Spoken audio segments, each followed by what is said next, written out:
Hey guys, Coach Art back here with our Algebra 1 EOC packet. We are picking back up at the bottom of page 15 of the functions domain. So my goal is to get the last 8 pages or so into two videos. I can't speak. It is 10 o'clock on Monday morning, and I know normally we would have been in school for 2 hours by now, but anyway. So we got the setup to this last question here. You're supposed to put the answers on the next page. We can kind of go show the work over there, and then we'll move on. So Erin had a container of water that was partially full.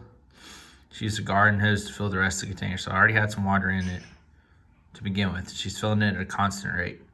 Erin recorded the height of the water at the end of different intervals of time in this table. So it's a constant rate. Okay, so the amount of water that's going in, since we're measuring time in minutes, the amount of water that's going in every minute is the same, right? But if we look, there's 4 minutes in between here, 2 minutes in between here, 6 minutes in between here, and then she started from 0 to 3, so kind of 3 for that. But if it's a constant interval, we could figure out, the gaps between. So this gap for 4 minutes, this gap for 2 minutes, and so on, we can kind of figure out how much is going up per minute, right? So going from here to here, if we were to subtract that, would be 10.8, that minus that, right? So we've added 10.8 centimeters in 4 minutes, right? So if we divide that,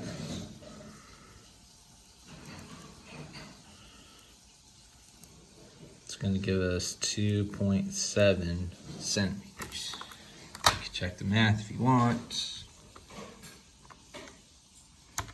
2.7, right? So 53.9 to 59.3 now, again, you would need to subtract that, but I'll go ahead and tell you it's going to be 5.4. And that's over 2 minutes. So we would do 5.4 dividing it by 2. Again, you can write your division however you want, but that's also going to be 2.7, okay? If you check that third interval, whatever this would be 16.2, I guess, divided by 6 minutes would also give you 2.7 centimeters per minute, right? So it's filling up 2.7 centimeters per minute. So our question is, what was the height of the water before Erin started to fill the rest of the container? So we got to go backwards from 3 minutes, right? So we got to go back to 0, okay? Well, how do we do that? It would be 2.7 times 3, which is going to be 8.1. So I would subtract 8.1, which would give me 35 centimeters. So I'm going to say 35 centimeters, okay? Part B. After how many minutes was the height of the water double what it was before Erin started to fill the rest of the container? Round your answer to the nearest whole minute. So we start with 35, so we want double that, which is 70, right? So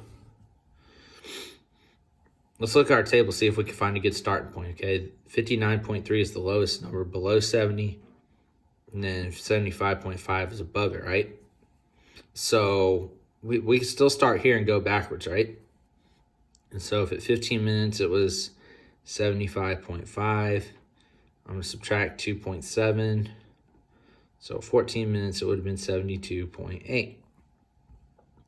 I can then subtract 2.7 again, which will give me, at 13 minutes, it was 70.1 centimeters.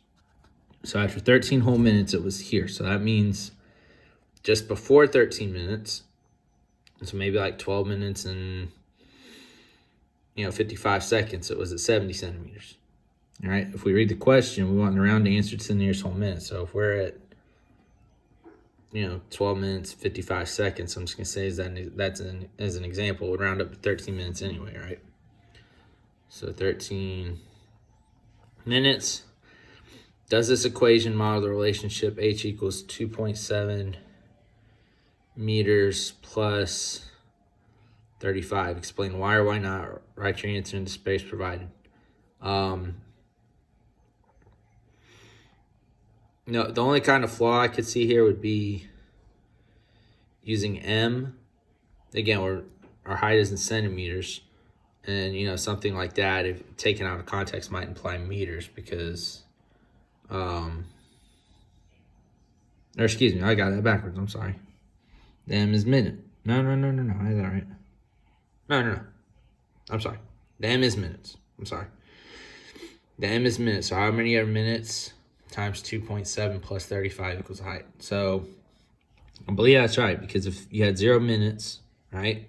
2.7 times 0 is 0 plus 35. So we would be at 35 centimeters when it started.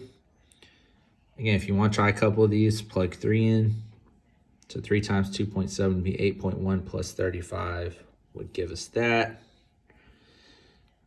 Because I'm just going to say it like this, all of our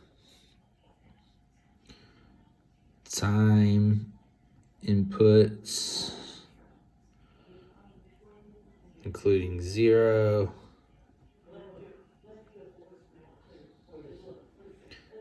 give us the expected outputs. Okay? All right, again, all those answers could have gone up there, but I just did it on the other side. All right. So page 16, the swans on Ellsworth Pond have been increasing in number each year. Felix has been keeping track, and so far he's counted 2, 4, 7, 17, and 33 swans each year for the past 5 years. Make a scatter plot of the swan populations, which is what we've done here. What type of model would be a better fit, linear or exponential? So if we were to draw this out as a graph, would it look more like a straight line, or would it look curved like an exponential graph? So should hopefully be relatively obvious. But if we curve it, again, as we continue to go over, we're getting higher and higher and higher. It's not going up at a constant rate. So you could say exponentially, don't really need to explain it. It kind of explains itself, I think. Okay. How many swans should Felix expect next year if the trend continues? Explain your answer. So this type of question, you might want to make a chart, right? So we're going to say year 1, there was 2. Year 2, there was 4. Year 3, there was 7. Year 4, there was 17. And year 5, there was 33. So we went up 2.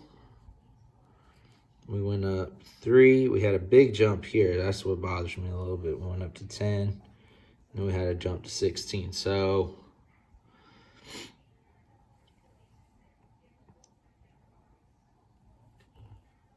if we were trying to get some kind of exponential thing for this, okay, it would be, so what would we multiply 2 by to get 3? It would be 1.5, right? Times 1.5, 2 times 1.5 to get 3. However, multiplying up here would be 3.3 repeating. And here would be just 1.6. So this middle year side, we got 1.5 and 1.6 going up. So my best guess would be that we would kind of multiply this new gap by 1.5. Let's just, you say 1.5 or 1.6, but those are the two numbers that were closer. Again, I don't really know what happened here this third year. I had that wrong. Those need to be shifted down a little bit. Y'all kind of get the point, though. No, I think I got that right. Anyway, so multiply by 1.5 would be 24. Then we add 24 back to that. So I'd say about 57. So that would be my guess. Okay? That would be my guess. All right. Given the sequence, 7, 10, 13, 16, does it appear to be linear or exponential? So how much is this going up each time? It's going up 3. We're adding 3. Okay? So it's going up that constant rate, so it's going to be linear. Okay? Determine a function to describe the sequence. So we want a function of a line that would give us this, right? So since we're adding 3 at a constant rate, again, being a linear function, I know it's going to be 3x. So from my first term, so term 1, if we plug in 1 times 3 would be 3. So what do I have to add to 3 to get 7 would be 4, right? So 1 times 3 is 3 plus 4 is 7. Second term. So second term, so x would be 2. 2 times 3 is 6, plus 4 is 10. Okay, so that's what we would get. So now what would the 20th term of this sequence be?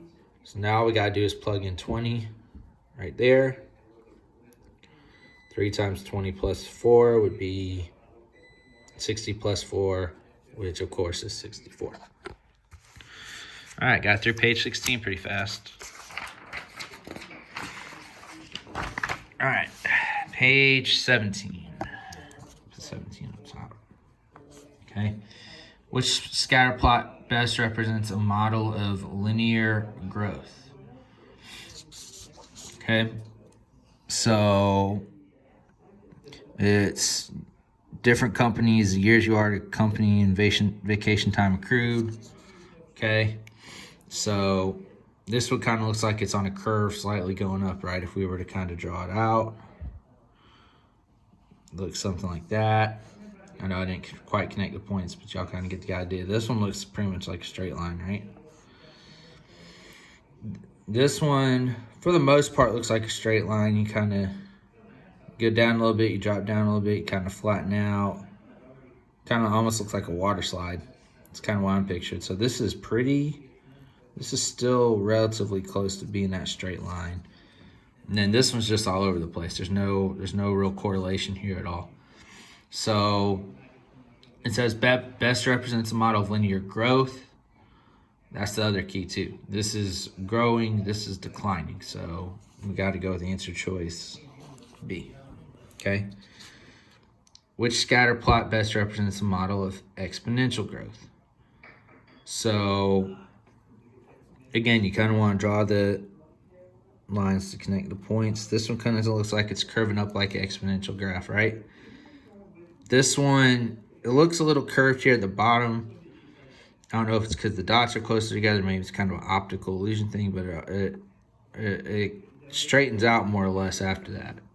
So that one looks straighter, at least to me. This one would be, this is not growth. This would be decay going down. And again, that one kind of looks more like a straight line than a curve anyway. And again, this one is all over the place. So go answer choice A. Which table represents an exponential function? So again, with the exponential function, we want our y values to continue to go up. So not at a constant rate, not multiplied by a constant thing. So if we look here, our y numbers are going up by +1, right? Just adding 1 every time.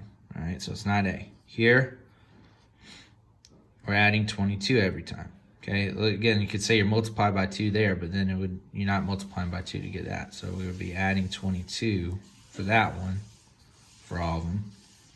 Here, we're multiplying by 3, okay? So, again, it's multiplying, so it's bigger, but it's still at constant rate, right? So with the exponential, again, it's going up, but it's even, well, I'll take it back, actually. I did my math wrong. It's multiplying, it's multiplying, so you want multiplying, not adding. So here we're adding +8, +8, +8. I looked at this last one wrong when I was looking at it before. I apologize. So we're adding on all 3 of them except for this one. We're multiplying, so it's going to be answer choice D. Okay? A table of values is shown for f of x and g of x. And I apologize for all the background noise, guys. A table of values is shown for f of x and g of x. Okay? So 0, 0, 1, 1, 2, 4, 3, 9, 4, 16, 5, 25. This would actually just be a regular old graph of x squared, a parabola for x squared. Okay?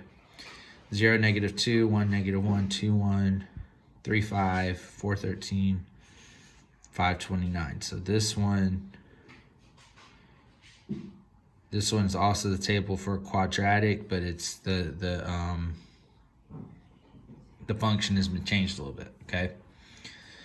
What statement compares the graphs of f of x and g of x over the interval 0 to 5? So we never really saw anything like this. When it says the interval like that, that's the x values, okay? The graph of f of x always exceeds the graph of g of x over the interval 0 to 5. So it's saying our output, our f of x value is always greater than g of x. It's greater there, it's greater there, it's greater there, it's greater there, it's greater there, but it's not for 5. 25 is less than 29, okay?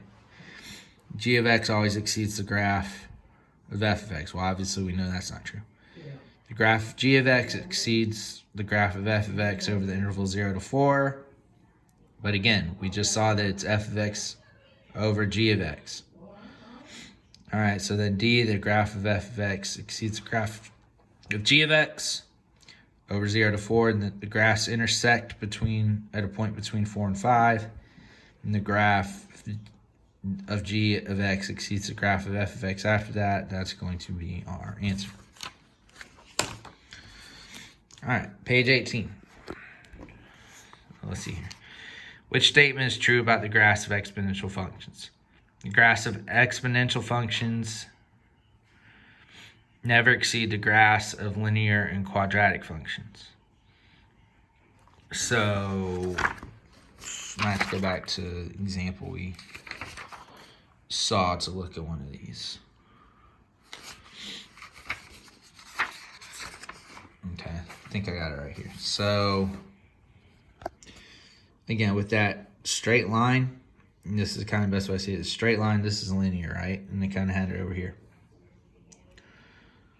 Quadratic is like that. So even though you're going up at a higher rate of change than the straight line, you're still going up by constant amounts. Okay, that exponential is going up even higher. So if you look, the exponential graph comes out like this. They intersect right there, and this would be the exponential, this would be the quadratic, this would be the linear. So let's go back to the question.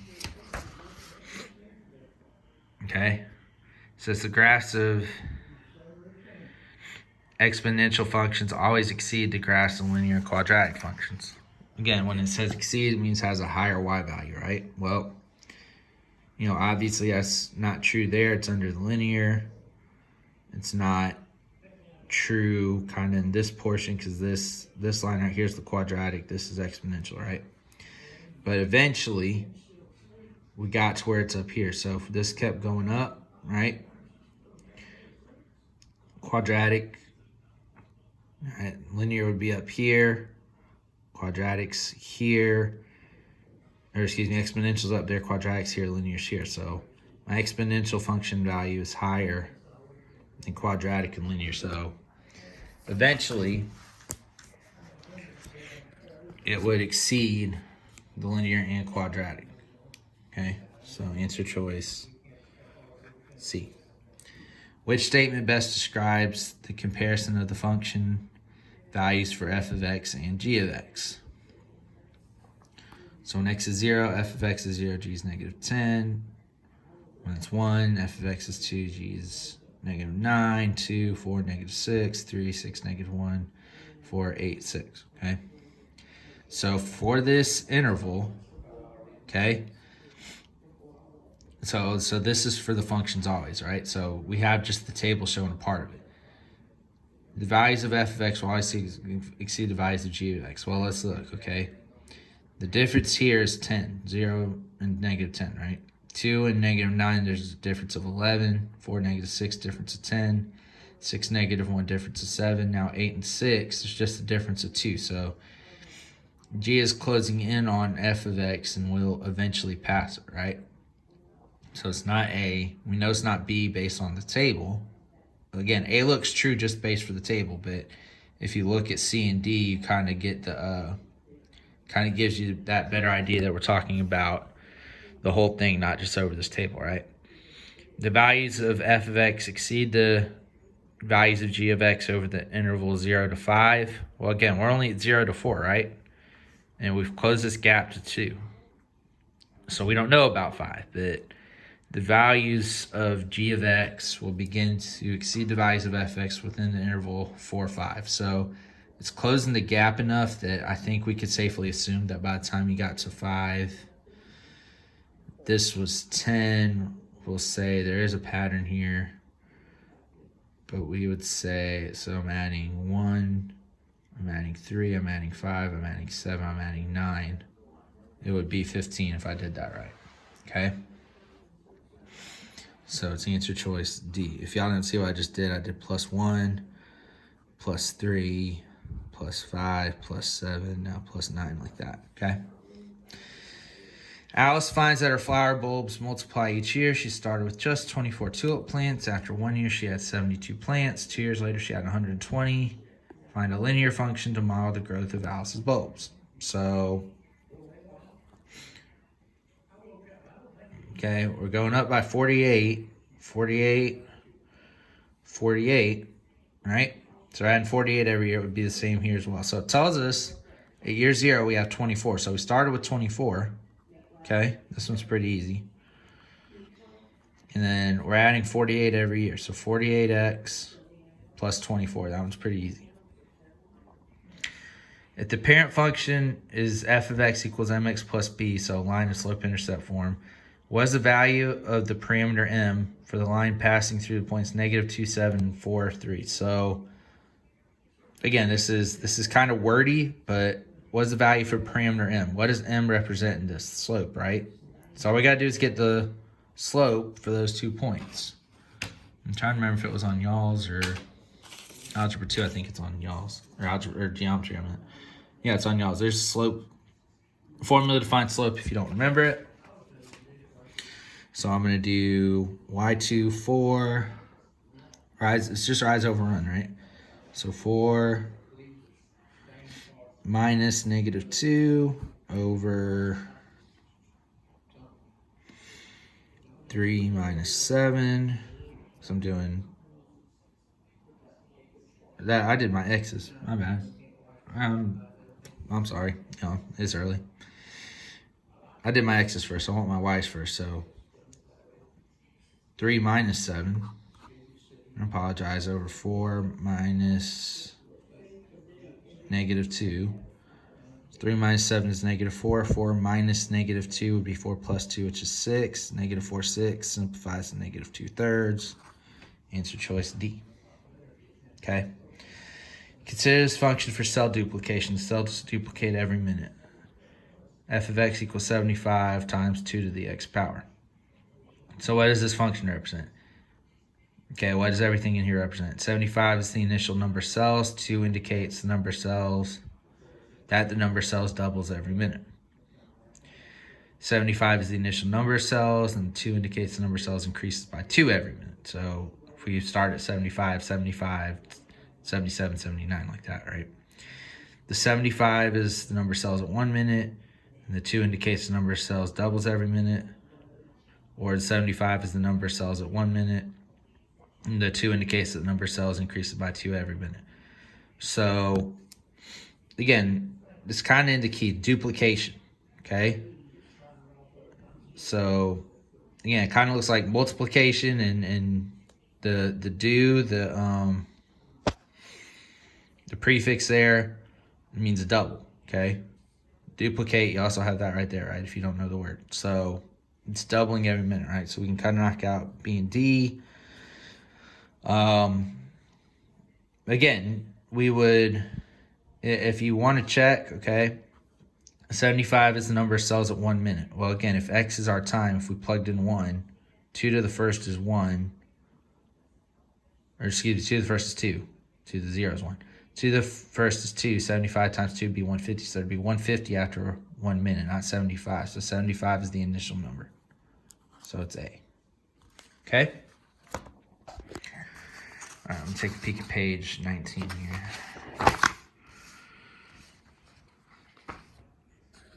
All right, I think I'm going to just go ahead and stop there, because then that'll give me 5 pages left to do. and maybe only 4 pages left. I don't know. I've lost count. I might need to go back and count some of these I've been counting, but got 4 or 5 pages left.